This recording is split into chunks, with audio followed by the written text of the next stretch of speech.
Welcome to the deep dive. Today, we're doing a bit of a deep cut into a really early stage project. It's a layer one blockchain called Cubane. We're working purely off a recent promotional video transcript for this one. And our mission really is to quickly get a handle on their technical claims, especially this huge performance number they're throwing out, and kind of square that with how they're building their community right now, which seems very, very early. Yeah, what jumps out right away is, well, maybe a bit of cognitive dissonance. Cuban isn't just aiming high. Their pitch is basically, we are the backbone of digital infrastructure. That's Yeah. a bold statement for day one. It sets a really high bar for reliability, for throughput, right from the get-go. Okay, let's try and unpack the tech side a bit. The transcript describes Cuban as, let's see, FHE Act, CCCM empowered, and custom language enabled. It's quite a mouthful. FHE, CCCM, these aren't everyday terms. No, definitely not. And they're key to understanding what Cuban says it wants to do. So FHE is fully homomorphic encryption. Think of it as like the holy grail for data privacy. Lets you process data while it's still encrypted, which is huge. And then CCCM, that seems to relate to verifiable content certification. Pair those two. It suggests they're aiming for both speed and serious privacy, which makes sense given their target industries, insurance, media, IPR, healthcare, SaaS, big enterprise stuff. Right, sectors where data security is absolutely paramount. But then there's the number.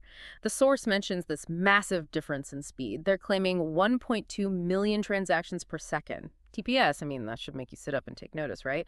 Current layer ones, even the fast ones, often talk about maybe tens of thousands, perhaps low six figures sustained. Exactly. 1.2 million TPS. That's an extraordinary number to put in promotional material this early. Yeah. You have to ask some hard questions. Is that a theoretical peak? Is it measured in some, perfect lab setting? Or can they actually sustain anything close to that with real network load? It kind of shifts the burden of proof, doesn't it? It's not just, are you fast? Yeah. It's what fundamental breakthrough allows this kind of speed. And presumably, to even try for that kind of scale, you need some serious backing. The source does mention support from Pedal Start and Seed Hunter. Right, which gives them a degree of, let's say, runway or initial credibility as they step into what's a brutally competitive space. But here's where it gets interesting. The source also points out just how early this project is.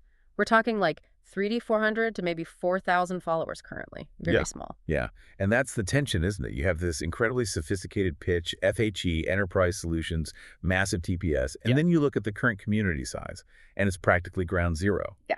How do those two things reconcile? Well, the transcript gives us a clue about how they're bridging that gap right now. It describes a pretty standard airdrop campaign. You know the drill. Follow them on X, join their Telegram, comment on posts, visit the website.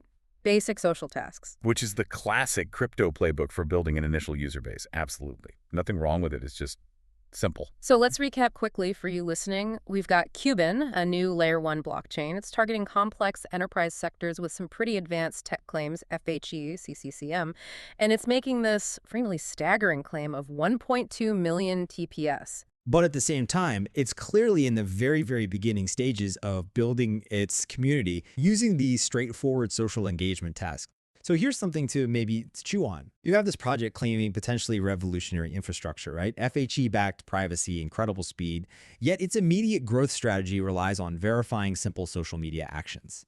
Is this just the reality of building from scratch in crypto? Does the complexity of the core tech inevitably get disconnected from the simple mechanics needed to build that initial decentralized network effect? That's the interesting question here, I think.